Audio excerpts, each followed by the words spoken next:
We're live here. That was your phone. 3, 2, 1. It says we're live. Why is the camera so... Hold on, we're going to make you look good. Yes. We're live now. Okay, we're live. Welcome to the Real Estate Dude Podcast. Shana Ackles. I'm so excited. This is the wonderful, beautiful Shana Ackles on the Real Estate Dude Podcast. She is one of the most amazing people I've ever met, especially in Alaska. She changes people's lives on a regular basis and has so much value to bring in this short interview we're going to do. So, get comfy. We got a lot to talk about. That's a lot. No pressure. So, just like I said, first thing we're going to cover, who are you? Like, who's Shana Ackles? Why are you important to be on the podcast? Like, why would anybody care to hear who you asked me. Well, it's because what I'm trying to get there is you have an amazing resume. And so that's kind of what I want to build context around of, like, what have you, how about this? How about we ask the question this way? What have you done in real estate? Oh, real estate. Yeah. So like day one in real estate. Day one in real estate. Well, day one in real estate, I was actually probably 19. So it's like 20. 8 years ago, 10 years Ish, ago? yeah, Like yeah. We like to say 20-ish years ago. Ish. Yeah, I started as admin. Okay. Pretty much out of high school, in college, and then I was licensed after my daughter was born because I had this idea that it would allow me to control my life and have more freedom. Idea. Idea. Truth, right? Truth. That's exactly what happened. That turned into an epic failure. So I listed, and the real estate part was not. I listed and sold for 8 years, almost 8 years. Okay. Did well. You know, had a crazy business, right? I don't know. In today's terms, not crazy. At that time, crazy. Yeah. You had a decent. Yeah, doing like $10 to $14 million a year, all new construction. And that's crazy. It was fun. Because you by yourself, right? All by myself. Teams weren't really a big thing quite yet. There was nobody had heard of teams. Well, I shouldn't say that. No, teams were barely a thing, but nobody knew anything about them. Admin, leverage, transaction coordinators, none of that. So you were killing it, $10 to $14 million a year. Yeah. All by yourself, mostly new construction. Then what happened? I'm leading into the story because I know what happened. Because you know what happened. You're just leading me down this road. So then the market shifted. The new, and that was in the Mat-Su Valley. So we were just like taking orders. We were just order takers. It was crazy. Yeah. And the new construction market shifted, and I was exhausted, and because I was working probably 6, maybe 7 days a week, 10, 12, 14-hour days. It was a lot of work. And the market shifted. My business went from 10 million to 2 million in a year. Mostly because I didn't care anymore. I was just tired. Let's talk about that, because that's the part of the story that I don't know. Like, I know that your business took a crap. Why were you tired? What were you tired of? What? Tired, just working, hours? just working. Like when you work that hard for 6 or 7 years straight, which we'll probably get there. I imagine you're going to take me down that road. But when you work that hard, honestly, just listing and selling houses and not building a business and not understanding the leverage piece or anything else, you're just exhausted. And a lot of times you don't have the energy, you don't have the systems or foundation or even the knowledge to rebuild it. Okay. So you take the easy route. I think you barely touched on something that I think is the most important thing you said, that a lot of people don't have the context around, and that is, what's the difference between listing and selling houses or any other business versus building a business? Oh, huge. So there's two, and I'm pretty clear about this and pretty passionate when I teach and train and talk to people about it.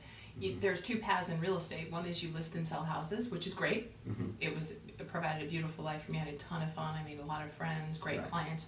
Or you learn to build a business. And the difference is, if you're listing and selling real estate, one, you lead a life like I did. And the hardest part of that life was working 10, 14-hour days, 6 or 7 days a week when you have a 5-year-old daughter. That's the hard part. That's real hard. That's the regret. Yeah. That's the regret. That's what will never come back. I could care less about the business. I could care less about the money. I could care less about any of that. It's that time that you never, ever, ever get back. To end up with nothing is even worse. So that probably is the biggest driving factor in my world, having that experience. Okay. Luckily, she turned out great. She's not damaged or anything, so we're okay. She had a great dad. He picked up the slack. So you list and sell houses, and you thrive in that market. But then when the market shifts, you either reinvent yourself, you start all over. I mean, that's what we see all the time, or you die in the business. The flip side is you learn how to build a business with a foundation and a database and leverage and systems, so that no matter what happens in the market, you've always got business. There is a way to insulate all the work that you do against market shifts. And so you're not really reinventing yourself on the business side. No. You're just kind of shifting a little bit. Right, because you are a brand. You're not the market, you're the brand. And that's the difference. Oh man, we can talk all day about that. All day. But okay, so you were listing and selling houses. Your whole business took a crap. 10 million to 2 million. You said 14 million. We're gonna 10 to 14 in a year. Right. I don't remember the stats because also we never tracked our numbers. I didn't run a business. You just, like you said, I you're just an order ran, taker. right? You're like, let's go, I was let's go, on a let's treadmill. go. Yeah. Okay, so we're gonna call it 14 million to 2 million. Some years it was 14, some it was 12, 10. Yeah. Then We'll go it 10 to crashed. 2. 10 to 2 in a year. It's hard to fathom that. But then it crashed. Crashed. So then what? So then, again, didn't have the energy to rebuild. Didn't even know, I don't think I understood really what the problem was. So I took the easy button. I got a job offer to go work with a really good colleague of mine and build her independent property management firm with her for a few years. And it seemed like a lot of fun, so I did Did you it. just say property management sounded fun? Yeah. That's the only time I've ever heard that in my whole life. Property man, because I was a real estate investor, right? So I had investments in a lot of properties, and I thought, oh, that'll be fun to work in property management. There's a big difference. I was younger. It is. Yeah. I asked Patty. I asked her one time. I was like 2 months in the business, struggling in sales because it's hard to get started, and I was like, maybe property management. It's easier to get started. It's probably better for me. And she was like, just ride this out. Give it a year. If you still feel that way after a year, I don't know what just happened. Fine. We'll switch it up. Give this time though. I can talk people out of property management in about 6.5 seconds. Yeah. Okay. So, what happened to the property management business? Was it successful and you decided to leave? Or Huge. that also... Yeah. I again did it for a friend of mine who was a beautiful mentor in the industry, Charlene Moss, and we had a lot of fun and really did grow her business and get it started. And after 3 years of that, I mean, honestly, and I think it takes a really special breed to be a property manager, and I have a ton of respect for them. It'll ruin your faith in humanity. Yeah. You see all the nitty gritty. It's an important role in our industry, and one that I'm not fit for. But what I did realize in that is that I really love building business, and I really love building people, and I love leadership. Yeah. That was where I kind of started to understand that. Yeah. I don't know if you care if we switch it up a little bit, and I'm gonna get a tiny bit personal. Does it matter if I care? Yeah, I'm asking you. You asked me not to get you personal, but I'm gonna get a little bit personal, and that is when you were 5 to 10 years old. We're gonna go back about 20-ish years. When you're 5 to 10 years. I love our 20-ish term. If you were forced to entertain yourself, like you don't have necessarily friends to play with, you're just in your house or you're able to go outside, but you're forced to entertain yourself, what would you have done? Oddly enough, this is going to sound like a cop-out, but I don't remember anything in my childhood. I remember like 2 things in my childhood from before I was about 13. I don't know why. There's like nothing traumatic in my past. I know like nothing out there, no head injuries, no trauma, no drama. Like I had a beautiful upbringing, but I don't remember anything in my life before I was about 13. Okay. Well, so what about when you were 13? What would you have done when you were a young child, not like high school age, but before high school age? What would you have done to entertain yourself if you were forced? Good, let's not talk about my high school routine. Oh gosh, that's a good question. I like dolls, I think. But at 13, I was probably too old for that. I don't know. Okay. I don't know. So let me give you a little more context so it makes more sense. I've been asking everyone on the podcast this question. I asked myself this question, and to give you context around that, I called my mom. And I was like, Mom, when I was 10 years old, what did I like to do? What did I do for fun? And what she told me, my personal situation, was anything outside. And if there's anybody in the house, including her friends, that were girls, I was flirting with the girls. I believe that. That is it. I believe that. And so now, and with everyone else that I've asked, I take those things and I look at myself now. And I'm like, what are my favorite things to do now? Talk to people and anything physical. If it's sports, if it's I told you I flew a helicopter, all of that stuff. Like, that's what feeds me. Mm-hmm. Every other person I've asked, it's so similar. If you were an artist, you love creativity now. Like, if you loved learning, like, now you build your life around learning. And that's what I guarantee if you could remember, that's what it would be. Like, you loved I love to building read. I remember that. I love to read. I'm not surprised at all about that But answer. I also love to run. I'm a total gym rat. I love to run. Like, I love the trails. And Right. I guarantee you I did not own a pair of tennis shoes other than required gym shoes until I was 25 years old. Yeah? Yeah. Oh, yeah. Really? Oh, yeah. That surprises me because how much you love to run. Mm-hmm. Interesting. Okay. But even still, because you were such a big reader, now you're so into like professional growth and building, and we're going to talk about accountability. Don't worry about that one. I guarantee you it would fit right in. I guarantee it would. Okay. Just because of how your business is I'm going to built trust you now. on this because, like I said, Because I you're don't like, know what happened to me, but I don't know. Okay, so Charlene Moss ended up, property management was not your style. Not my gig. Not my So not my destiny. Okay, then what? So I had, I think over that time, over those years, of course, KW called and invited us to go to family reunion, and I had a relationship with Jennifer Toomer, who was the team leader then. And when I decided to leave property management, my thought was, okay, I'll just go back and list and sell houses again and do it different this time and have more control over my life. I've learned very quickly that I'm just going to work. Like, I might as well do something I love. Yeah. So I called Jennifer Toomer, and she tells the story really funny right now because she said I was the best slam dunk she ever had. But I called Jennifer and just said, hey, can we sit down and talk? And she was out here like literally within 24 hours. Wow. To meet with me. And I thought I was just going to go into sales. She had offered to give my name to a gentleman named Ed Walden. Okay. She did that. Know that name. I met with Ed. Mm-hmm. I'd love to remind Ed that he never followed up with me. Oh.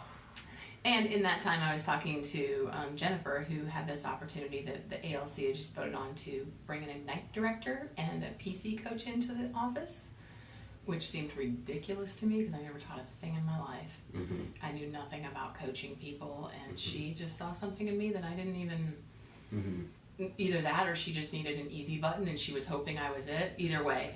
Don't believe that. Yeah, we went through a strenuous 2-month career visioning process, which bonded us in a really, really cool way. And I decided to join her team in March of 2013.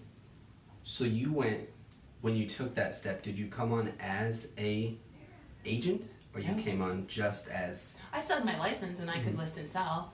But the goal was the staff, PC, my coaching, goal was Ignite to director. my goal was to bring Ignite to the market center and turn it into something. Okay. That was my goal. Okay. And then that slowly built into where you are now? Yeah. Well, slowly, 7 years, almost 7 years. It'll be 7 years in March. Well, you've been doing a team leader for a lot longer than So, well, 2 or 3 of those years. Like, you've been doing the team leader for a lot, so I feel like it was a quick transition. well, let's where walk they the were like, path. oh, So I was like 18 months, a little under 18 months as Ignite director. And that was a lot of fun. Like, I never taught a thing in my life, and somehow it worked. Yeah. I realized quickly you can't screw up. Like, they're brand new licensees. You can't mess up. But back to the difference between selling houses and building a business, that's when it became quite apparent to me. Like, if someone had taught me what I was teaching people, not only would those 5 years have looked different, I don't think I would have failed in the industry the way I did. Okay. And I hate to say, yeah, I failed in the industry. I quit. I was a quitter. And if I had known and used what I taught people, not only would I have not wasted and given up so much valuable time with Allison, my business would have looked, it would have survived a new construction shift. Yeah. Easy. And I think, everything happens for a reason. I also probably wouldn't have been where I am today. That's exactly what I was going to say. Right. Like, it's definitely a defined path of, like, you needed that experience, and it set you on the path for where you are now. Right. So when I started teaching that program, like, did so with passion and just figured out how to get through it. And like I said, I realized, probably a year or so later, couldn't mess it up. and then just helped people build businesses. And it was, I don't want to say it was my test ground, but it was a really fun place to get started and really understand how much satisfaction and growth that I got from being a part of people's lives in that way.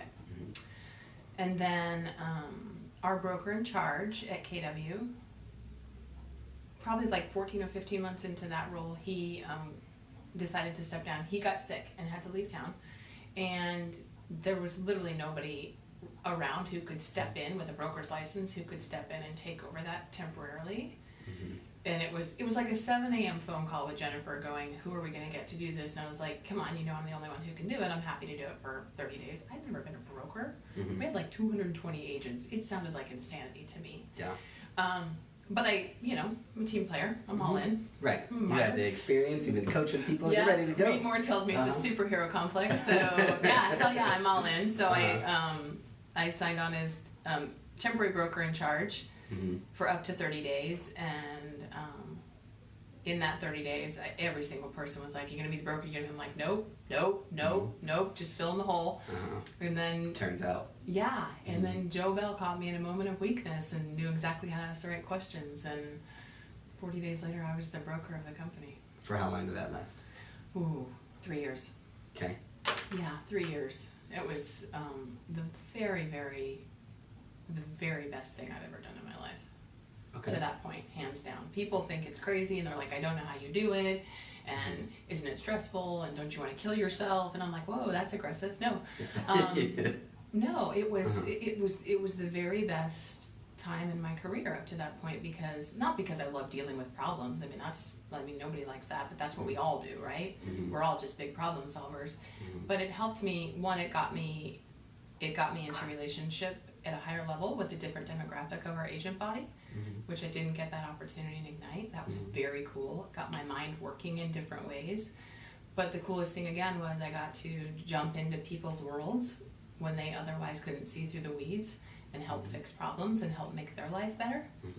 And a lot of times, those situations are pretty stressful, and if you can use those opportunities to make people's lives better, that's pretty cool. And I loved it. Every second of it. I keep bringing it back to, I wonder what she was like at 5 to 10 years old. I don't know why I can't get it out of my head, but everyone. I don't know. I wish my dad was here to call him and ask him. You put him on speakerphone and be like, what did she do? He's gone. He's dead. We can't. We'll never know. We'll never know. So then, broker ended up choosing to leave that, or?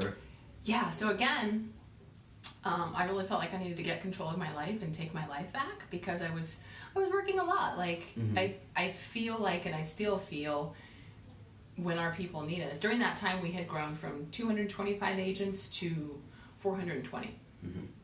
And everybody's always been incredibly respectful of my time. And when people need me, I needed to be there. Right. So it wasn't like I was working crazy hours, but really, and we are always going through change in the leadership team at our company, because we're not a company of institutional leadership. So there's always a little bit of filling the gap here and there. And after 3 years, Allison was graduating from high school, and I thought, gosh, maybe it's time for me to slow down a little bit and take a step back and focus more on, other stuff. So I decided I was going to do that again. So you decided to take another step back, and you jumped into the team leader role. I was drugged back in, and they never let me go. No. Matt and Jacob were, and there was a lot of moving around on the leadership team, and Jacob Sebring and I had been kind of riding the whole ride together for all that time, 4.5 years at that point. And Matt was our operating principal, and when Matt decides he's not going to give up, he doesn't give up. And Jacob was going to be the team leader, and they just really, really made me think about, was it the right thing for me to leave? So we put together an agreement that would allow me to stay on the leadership team as the assistant team leader and work in the areas that were my strengths, and then with a lot of a really liberal schedule and a lot of leeway for me to maybe have a better quality of life. You know what really came out of that whole story? What? You're not going to be surprised when I say this, because you know so much about what I think is important, and that is the fact that you've done some really amazing things and got to really amazing portions, and then at the end of the day, you would make a decision for happiness. This is an amazing opportunity, and I can keep riding this ride, and I need to pull back and get my life together. This is how you worded it, but really to make yourself as happy as possible, and then you would go to the next place, and it would make you happy. And like each step of the way, you were building in overall happiness. Thinking I needed to, yeah. You were trying to, at least. Like, that was the goal. Each time you said, you'd be like, okay, I gotta step back. Like, these are my priorities. This is what I would try and do. And you would make a decision with those priorities in mind to the next step. Maybe not the broker roll, because that was like at 7 a.m. Like, yo, crap. But you ended up loving it. I did. But each step, like, even when you left Charlene Moss to Keller Williams, like, it was like a step back, like, okay. And then you went to the broker role. That one's a little crazy. Then the team leader role.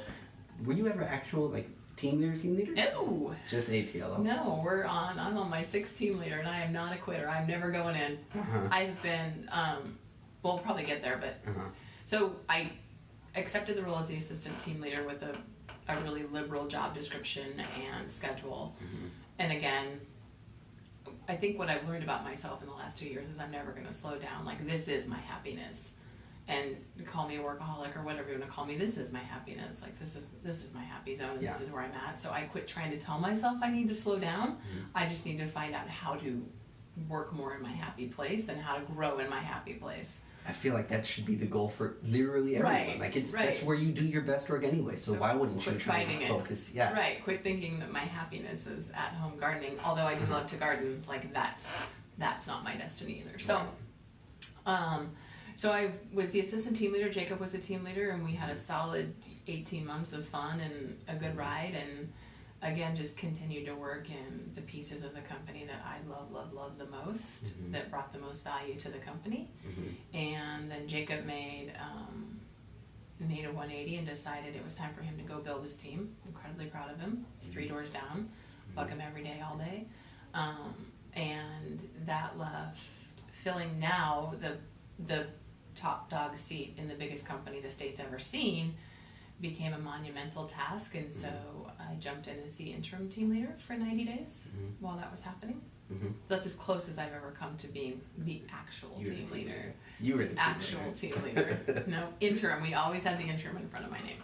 Okay, and so now that's where now we have a new team leader. We have a new team leader, and I'm back to just plain old assistant team leader. Going into your happy place and where you can have the most value. And I was super. I will say that 90 days as the interim, I had the opportunity to do a lot of things that I otherwise wouldn't have been able to control, and I loved it. Like, again, I loved the opportunity to dive into that and interact with different people in different ways and grow my lid in different ways. That was a lot of fun. Right. It's been a busy 90 days with this crew.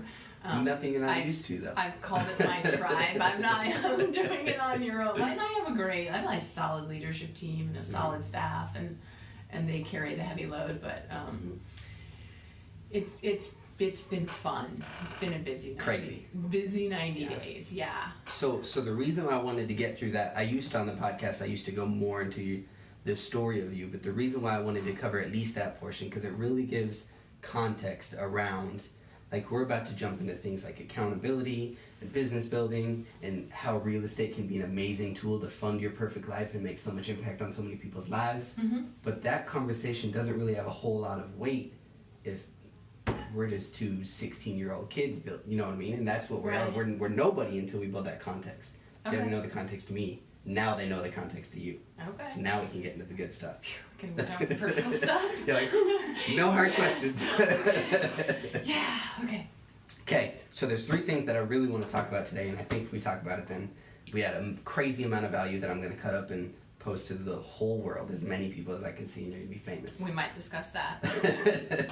So those 3 things are accountability, because it's super important. I'm going to coaching and overall happiness, because I love happiness. And then and then using real estate as a tool, and I think that's the best place to start. Okay. Using real estate as a tool to change both your life and other people's lives. Yeah. Like, have an impact on amazing lives. And I don't even have a question to start it. I just know you have amazing stories, and so I was hoping you would come with a story of how. Yeah, I could have come with a story if you would have given me a heads up on what we were talking about. Nope.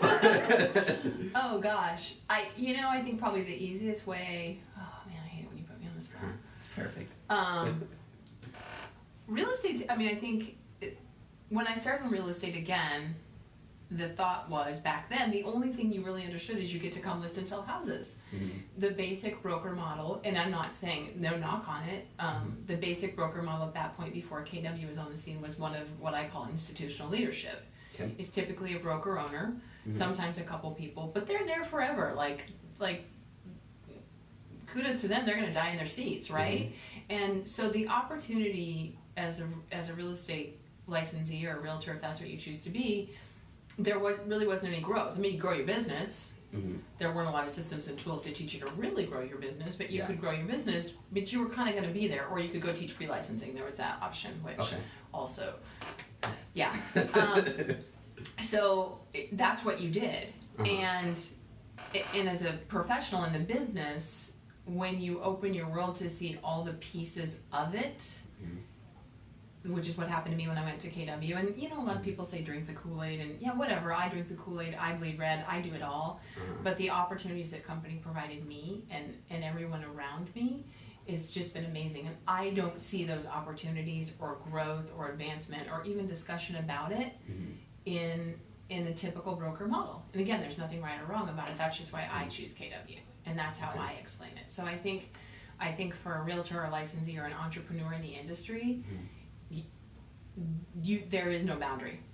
There is no boundary. It doesn't have to be within our company. It can be in any company. I just don't think it's something that's talked about or people don't strive for it or even think about it. Like when I first got my license, the thought of being a broker of a company, let alone the company that we grew to the size of ours, never entered my mind.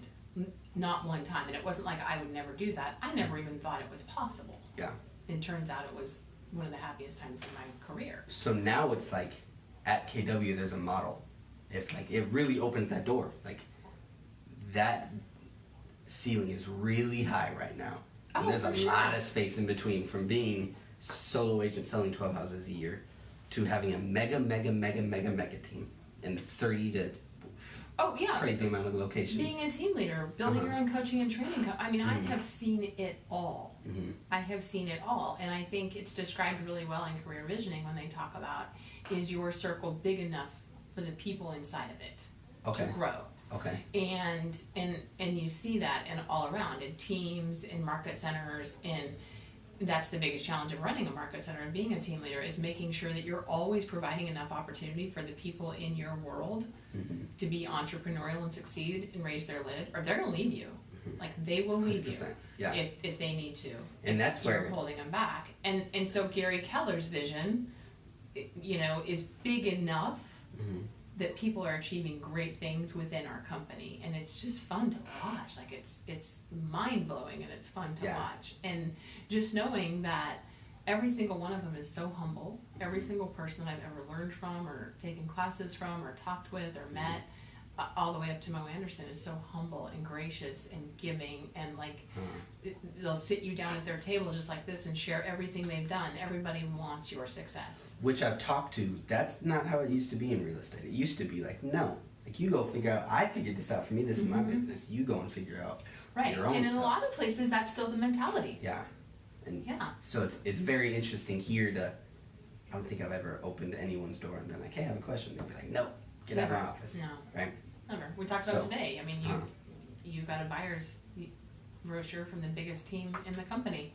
Handed it to you. One of the biggest teams in the company. Absolutely. Here you go, plagiarize, rip off and duplicate, buddy.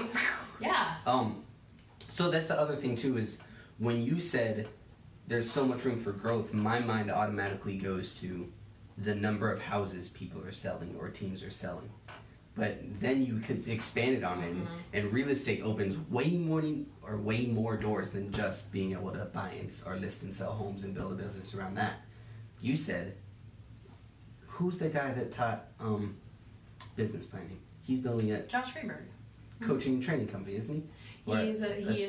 He's building a coaching company, and he's the trainer for Five Doors Network out of the Northwest. From listing and selling houses to that. Like, there's crazy amount of opportunity, and I think it really gets into my favorite word in the world. Chris and Cole, one of my dearest friends in the world, started listing and selling houses here in Wasilla.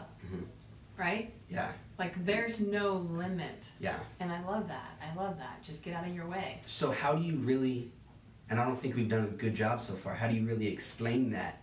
It's so hard to explain because it's so open of the opportunities that a career in real estate gives you. You just have to keep your eyes open. Like the what I tell people when I'm coaching, when I'm training, when I'm talking, when I'm mentoring, your number one goal from the very beginning, and what I didn't know now, but going back to telling that story from when I was first licensed, and yeah, I did this. Like I at that time it was a lot of real estate, and I did it. I crushed it, and it was amazing. If I didn't have that story to tell, even though it didn't end up, even though in my mind it was an epic failure, if I didn't have that story to tell, I wouldn't have the validity to sit where I'm at today. Like it's all a path to building validity. Right. And you've got to start there. So like when you're brand new in the business, you know, Alex Mays just got his license. Who knows where you're going to be in 15 years, but you're starting today by building your validity. Right. So that you have a story to tell. Right. So let me ask the question a little bit differently. Why? Why do you think the real estate business provides so much opportunity? Is it just like the overall mentality of... It's a business. It's not necessarily the real estate business. It's the opportunity of being an entrepreneur. It's the opportunity of aligning yourself with big thinkers. We just happen to be in the business of selling houses. I coach people, and I know we're going to get there, but I coach people outside of real estate all the time. The systems and models we put in place work for lenders. And the craziest part is they work for a couple that I coach that manage a golf course. Like the systems and models that we teach and use are transparent across business. Okay. It's just what is your business? And so you're back to your original question. It's not about real estate, it's about business. It's about who are you surrounding yourself with and how do they think? And are you with the right people? I think that's it. Because in real estate, at least at Keller Williams, like we just talked about, I can go into any office and talk to a big thinker and solve a problem or get advice on how to grow my business. So it's both a mindset thing, and at Keller Williams, like we surround ourselves with other big thinkers, and so it's contagious. And so it's real easy to set real big goals and achieve those big goals when you're around other people setting big goals and achieving big goals too. Right. Yeah.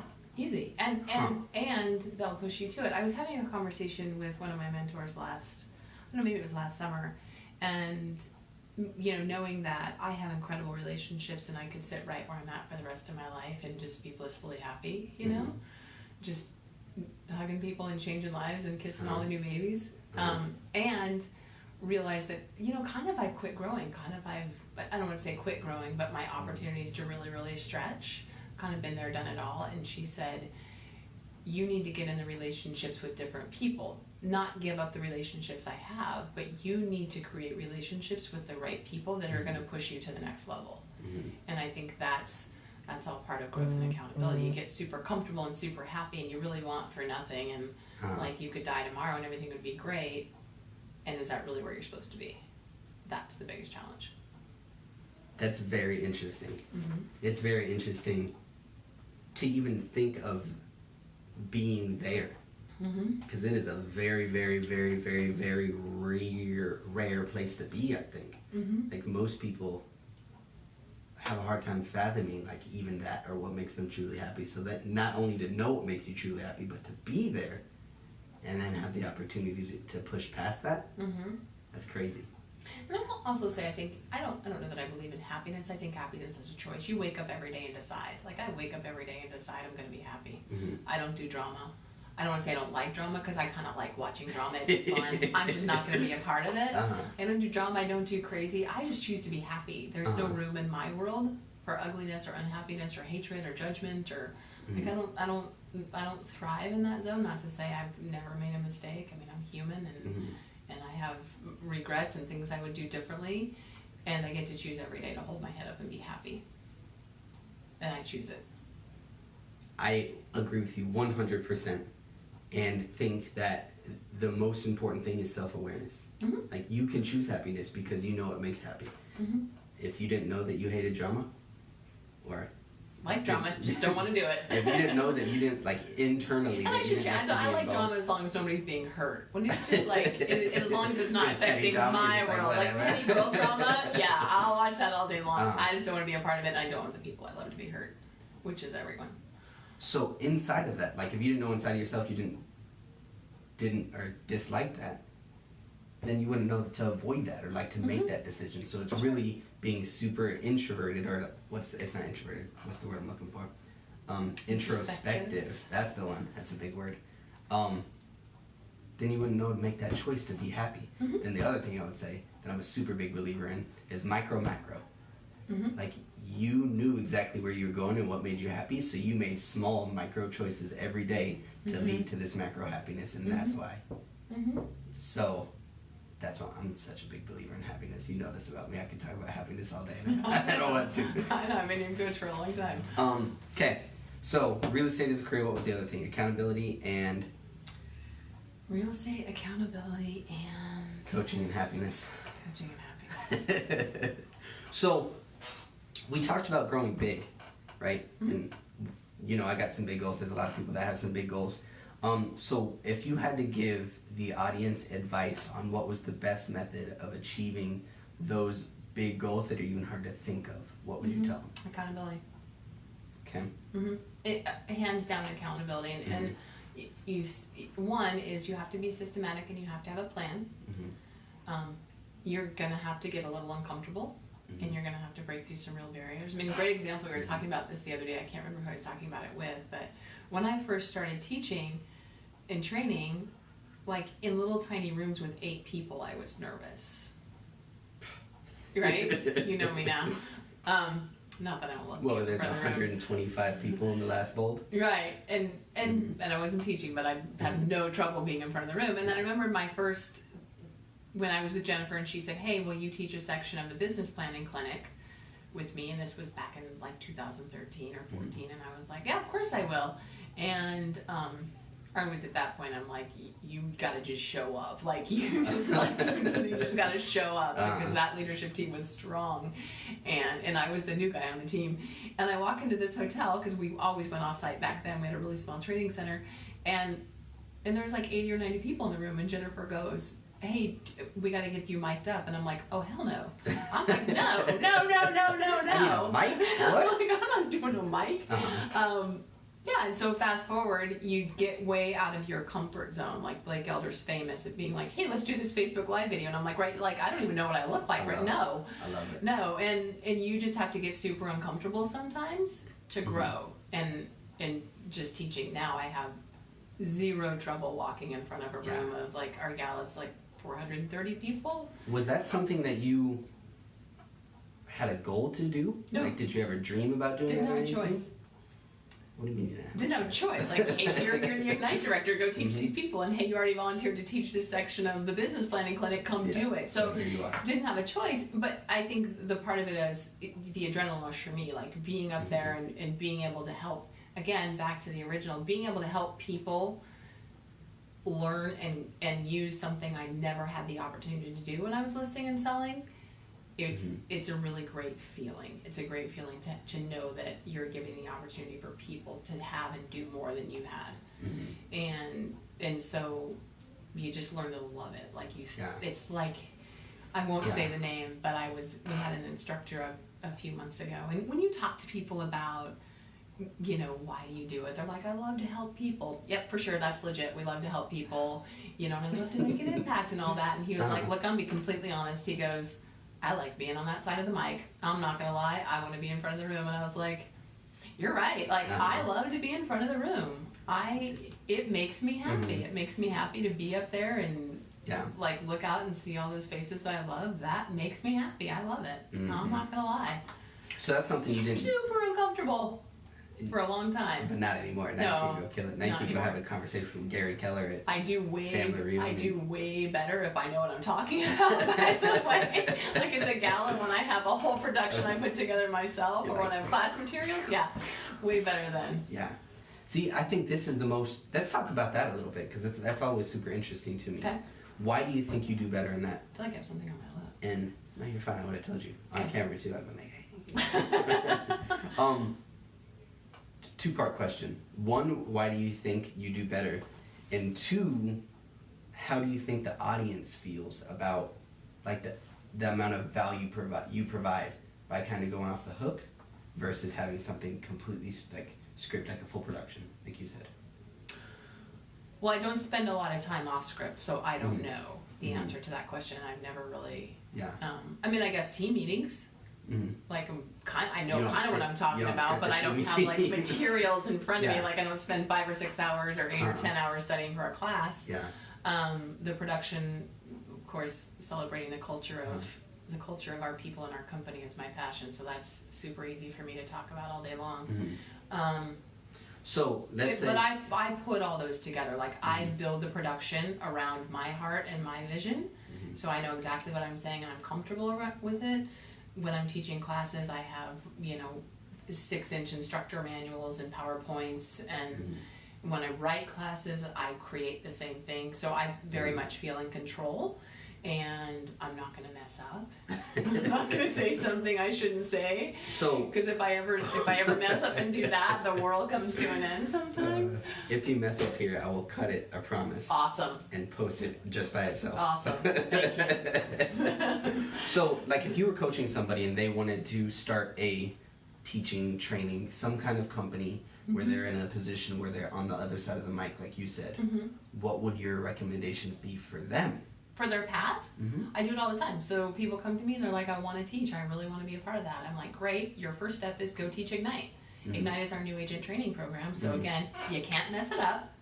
And, a newer, a 10-year younger, not old dog seasoned agent, but not brand new, getting in a room with those people, that's a really great conversation. It's really great for new agents. And it's also a great place to break your teeth on training, and 1, know if you really do like it, and 2, get comfortable. And then from there, it's some great courses out there. Train the Presenter, Toastmasters, lots of great courses that you can do to improve your skill.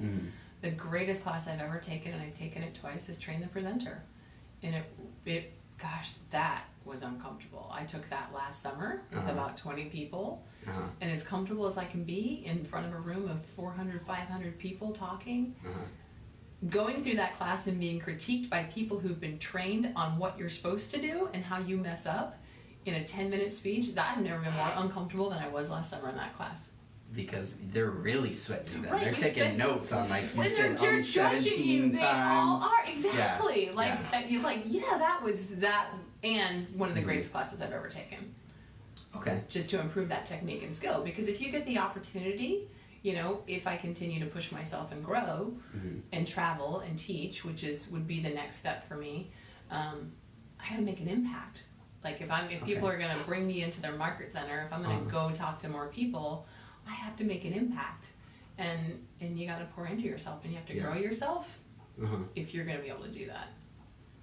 I don't ever want to waste people's time, ever. What would you teach? What would Shana Ackles teach? Oh, gosh. I taught a business planning workshop yesterday and was just like the happiest day of my week because I got to be in the training center. It was ridiculous. I always narrow it down to one. If you could just travel and teach one class for the next, we'll call it 12 months, what would that class be? 6 personal perspectives. Why? It is the 6 fundamental pieces of, our core growth, like if you're going to grow. But I think it's 6 fundamental perspectives in your personal life, E to P, commit to mastery, stay learning based, to grow in any area of your life. I think it transcends business, personal, financial. I absolutely love that class. Okay. And it sounds like it's a lot of like you said, it's both business and personal. It's a lot of like introspective and figuring out what's inside of you to build the next. Right. It's growing yourself, and what do you need to do and command within yourself to find your destiny, to get where you want to go, to not get comfortable being comfortable. Makes you think. Do you think that's why you? Easy question. Do you think that's why you enjoy coaching so much? Yeah. Oh yeah. I'm the best coach, the worst coachee. Ask my coach. Oh yeah, it is. Why do you think you're the worst coachee? Did she tell you that? No, it's a he. Oh, I figured it was Jennifer Toomer. You used to coach with Jennifer Toomer, didn't you? Yeah, I still do. I mean, she's one of my greatest mentors, and whenever she's my, okay, I need your help, talk me through this kind of thing. And vice versa, we have a lot of fun still. And she is definitely my inner circle that I would call, if anything. No, I have a male coach. And I think the hardest thing about being a coach, when you go to enough classes and you get enough of that skill behind you, you know when you're being coached, and you absolutely reject it. So we have a lot of real honest, genuine conversations, and he actually did this morning tell me he was proud of me for standing up for myself. So I'm making gains. Gains. I think that's, what was I going to say? I think that's the most important thing, is having a coach that has that good relationship with you. Because some people need to be massaged and other people need to be smacked. Coaching is a really odd, it's like a tightrope. For me, it has been, and that's because my heart is so big, and I have love for people, and that's written on my board in ink, Sharpie, mission statement for my life. I mean, I just love people, and that's really hard when you're coaching them, because my job as a coach is not to love you. My job as a coach is to push you, and that can be hard. And I think I do pretty good at it. I mean, I can love you, but I'm going to call you out, and I think actually the hardest part is believing more in people than they believe in themselves, and wanting more for people than they want for themselves. Yeah. I think what you do well is, like, you can definitely tell how much you love everyone in your circle. But tribe. You balance. I don't have a circle. I have a circus. It's big. large. It's big. But you push us all, and you also have a certain amount of empathy for the struggles that we have and the things that we're going through, and so it's a good balance there of, like, I'm gonna push the crap out of you because I know your goals and I want you to meet your goals, and I also understand, like, when you have some struggles, let's work through the struggles. You know what I mean? It's never like, well, and that's, coaching 101. Like, you have to coach to the whole person. If you're not coaching to a whole person and you don't understand what makes them tick, you are the most ineffective waste of their time ever. I'm sorry, I just feel so strongly about that. I think the perfect example, I will never mention names, but one person that I coach, she's a lady, and we started coaching together maybe just over 12 or 13 months ago, and she was probably $70,000, $100,000 in debt, 75 pounds overweight. Her business was failing rapidly, just totally stressed out. Medically, she had just had a lot of struggles with cancer scares, and like, her life was just a mess, and not a mess like drama, there was a lot. And we started coaching together, and the biggest thing that we focused on was her personal health. Right? Everything starts with that. Everything starts with your personal health. And this year she's lost 70 pounds, 18 inches, paid down at least 50% of all that debt. Like, all the goals we put out, she's running faster than me right now, which I'm a little salty about, but I'm proud of her, and I better step up my game. All that has happened, and on our weekly coaching calls, we maybe spend 10 minutes talking about her business, maybe. Her business has doubled year over year. Your business grows to the extent that you do. All inside. All inside. It's all knowing what motivates people and what affects people, and understanding what their biggest hurdle is. And oftentimes, their biggest hurdle is not their business. Their biggest hurdle is something else in their life, and it's showing up in their business. Right. And you have to know how to, they have to, one, trust you. Yep, you have to earn that. You have to, and once you earn that, you have to really spend the time understanding what the real issue is. When you fix that issue, everything else becomes so achievable. Now that we're there, it's like, next year, great, what are we going to do? I mean, she's looking hot. She's amazing. I'm so proud of her. And business has doubled. Debt's almost paid down. Her just complete mindset has changed. Now when she calls me on the phone, she's a different person to talk to. Right. Which I love. Next year we can focus on killing her business. Next year we can go through that next ceiling, because all those other things are out of the way. I can tell you stories like that all day long. You know how I rationalize that? You know exactly how I rationalize that. Let's hear it. When she worked through whatever that issue was, whatever that personal issue was, happiness. Yeah. If it's the same thing as you, and it's the same thing as seeing you. you really love what you do and you're happy to come into work, that's where you're working so much. That's why you work in your happy place. 3-day weekends make me crazy. I hate them. Imagine if you hated doing what you do. You wouldn't work nearly as much or be nearly as good. And so she was able to get over this issue to get into her business, which makes her happy. Yeah. Then it all works itself out. Right. Then it all works itself out.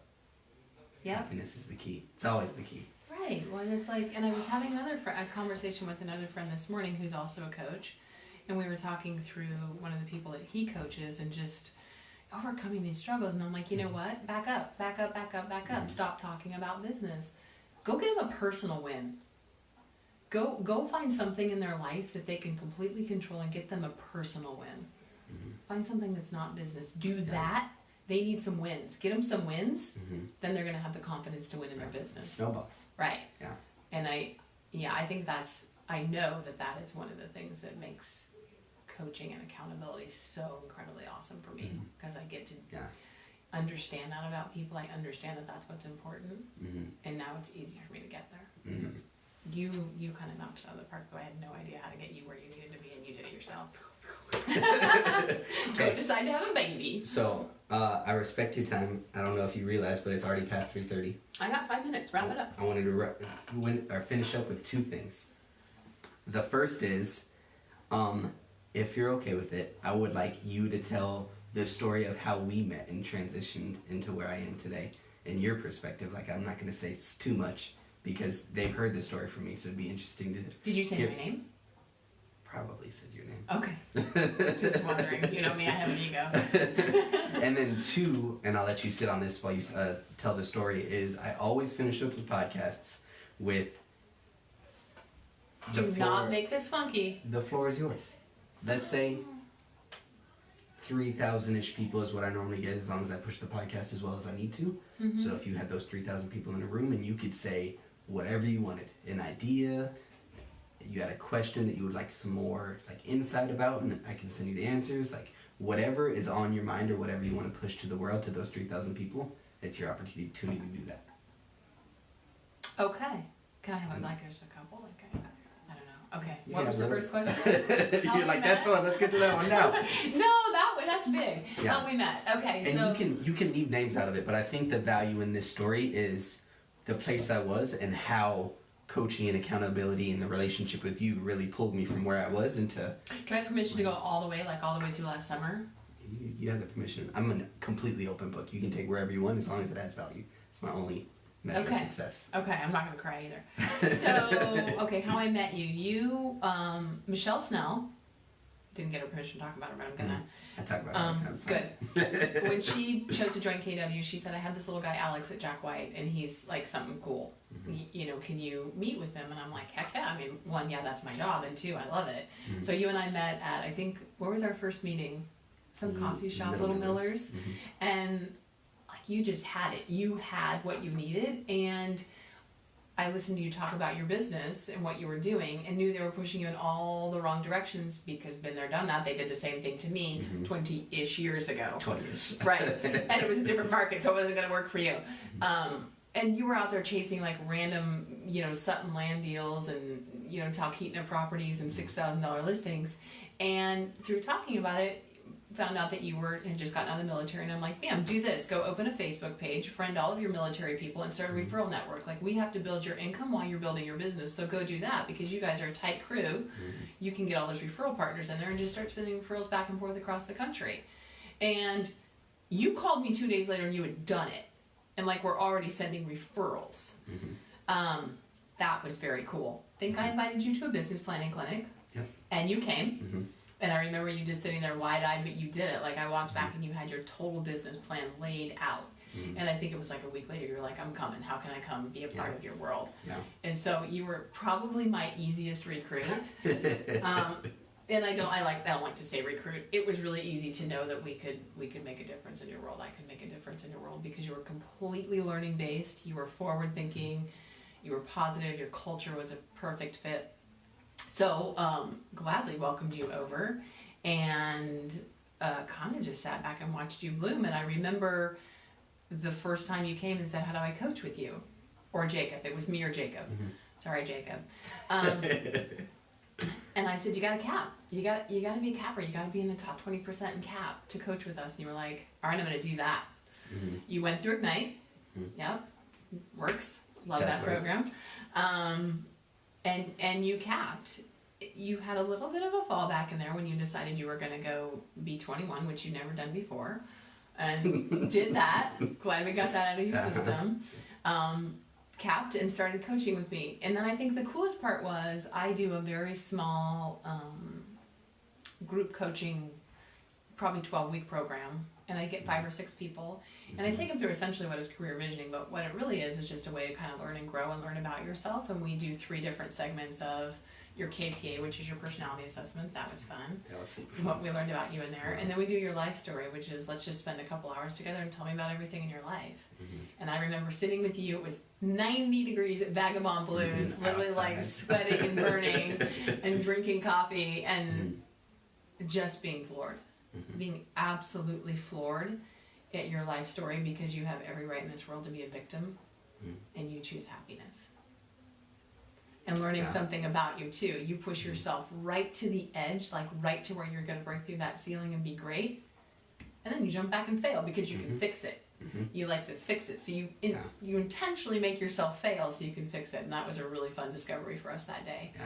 And then from there we sit down and the next step is motivation, which is where do you want to be in 5 years? And what's your life look like? And I can't remember if it was that day that you told me you were having a baby. It was really close to that. Like, it was right at that time and you were like, oh, I'm having a... And I'm like, whoa. It was the KPA, actually, is when I told you. Yep. Yes. Because it was on your little balcony. Yep. In the sun. I don't know why we just to sit outside. All last summer, do all your coaching sessions outside. But that like 12 months with us in that group, we also did Zoom calls where we got, pretty personal. That was just... gosh, it was more impactful for me than it was for you guys. But the coolest part about you was I learned so much that I never could have guessed about you, like cried kind of thing. And then watching you evolve into this, a year ago during Bold, I'm going to go be 21, and kind of taking, sowing your oats for 3 short months to I'm going to be a dad. And that ignited this drive and this focus in you that you otherwise never would have had. Like you would still be kind of floundering. It was this whole thing. Living the bachelor life with mom and dad, fishing and, which was fine. You earned that right. And then when you and Leona decided to have a baby, your world got serious and in a really, really good way. And you have crushed it from that day forward. Like your coaching calls are the easiest calls I have every week because you just crush it. And I couldn't be more proud of you. And that's the story of us so far. Right? Did I miss anything? I don't think so. Okay. No, but I've always told the story. I went quickly. Yeah, of the personal side where twice it was actually where I decided I wanted to be 21. One during Bold October of last year, and then one at the beginning of this year, right before I learned I had a baby, where I was going back down the same track. And I've told that story on the podcast a few times. So you showing the other side of it from the outside looking in, I think. I always love to hear it too. It fills my ego a little bit. And then work mom intervenes and is like, what the heck are you up to, Alex? Like, get out of here. Yep. Yeah, because there was a point where Michelle Snell told me that my work moms were coming in and they were about to do like an intervention. Like it was about to be like, let's sit him down and figure out what the hell is going on in his life because something's got to give. And I think, I'll be honest, that's the true... I didn't have that before in my career. I didn't have anybody looking out for me going, gosh, what's happening in our business 10 to 2 in a year? Like, I didn't have that. And I take that really, really seriously because, like, what were you doing? You were being 21. You were fishing. You weren't causing any trouble. But the truth is, if we're not involved in the lives of the people that we touch, if we don't know that, how can we help them if they need us? Like, that's our job as leaders. That's our job as lovers and caregivers and coaches in this world is to know enough about our people to know when they need us. I think it's a perfect transition. I don't want to stop. It's your 30 seconds. My 30 seconds for what? Okay, back. Back to that. Yeah. So, like I said, you have 3,000 people is what we'll call it that are going to see this video. And I'm going to cut this out too to make sure that it holds weight on its own. So if you had those 3,000 people in a room and you could tell them anything or ask them anything or just vent to them for 30 seconds, what I would don't you like to ask because then people tell me the truth. And I like to get uncomfortable when I'm ready to be uncomfortable, not when they're ready for me to be uncomfortable. Okay. So I don't ask questions. Okay. Oh gosh, what would I say? Okay, how about the greatest life lessons I know? Done. 1, Perfect. love. Love fiercely and freely. Do not judge. No expectations. Just love people. Mm-hmm. Because it changes your world more than it changes theirs. And then the next one is like, you deserve to be uncomfortable all the time. Mm-hmm. You deserve to be uncomfortable because the next greatest thing in your life is going to happen when you're there. If you're comfortable in life, you're not fulfilling your destiny. And that's okay if that's what you choose, but I think it's sad because the world deserves all of you. Those would be like the 2 greatest things that I would say if I like could say 2 things to people. Dive into that second one a little bit deeper for me. What do you mean? What do you mean being comfortable or being uncomfortable? Right, people get super comfortable in their world, and I think it's probably just a few little changes in their mindset, in their schedule, in their habits that take them to the next level. And you don't know how you can change the world or change another life just by doing that, or change your own life or your family's life or your babies. I mean, I think the greatest thing I've ever done is raise 3 beautiful girls that are changing the world. I mean, my girl is going to change the world, and I know that. And I know it's because I spent a lot of her years after ditching her to go sell real estate for a while, you know, all through her high school years, just showing her there are no limits. And I think you know, if you're a parent, gosh, you owe that to your kids. You owe that to your kids for them to see that in you. And even if you're not a parent, be uncomfortable and find your next place, because that might be your happiest place. And everybody has the opportunity to change a world, to change a life. And anything else is just selfish, in my opinion. Does that answer your questions? It's amazing. Amazing. That's aggressive. I'm gonna cut it all up. They're gonna see. My goal is to have, of all the videos that I cut up, like 15,000 views in total from this one podcast. I don't all the want to way hear the broken numbers. down. Like, I'd be cool if it's just me and you. This has been a super fun convo, and it was just me and you. I'm good with that. So thank you for making me uncomfortable. The last little bit that I think is super important is, if for some reason you strike a chord with somebody, or struck a chord with somebody, and they want to talk to you more about something we talked about, what is the best way for them to reach out to you and ask you a question that they have, or Text anything me. like that? Text me. You want to put your I'm gonna get my phone cell number phone in work front so of- I can. What? And you tell me the best way. Well, so are you available if someone sends you like a Facebook message? They find you on Always, Facebook? always, yeah. If you're Okay. creepy, I know people that know how to block you. Yeah, always. I'll Yeah. block them for you. Thank you. So I will tag, that's what I'll do. I'll tag your Facebook page Sweet. in everything that I post, so that way you'll see it come up, and then if anybody has any questions, they go right to you. I love it. Thank you Yeah. for Thank doing you. this. Thank This is you. amazing. Just as good as I expected. You and Mike Elner. Okay. Just on time too. Just Now- on time. Now it's time to go nurse Sweet. injuries, yeah? Yeah. Oh, it's just like we hope. Watch what happens when I get up.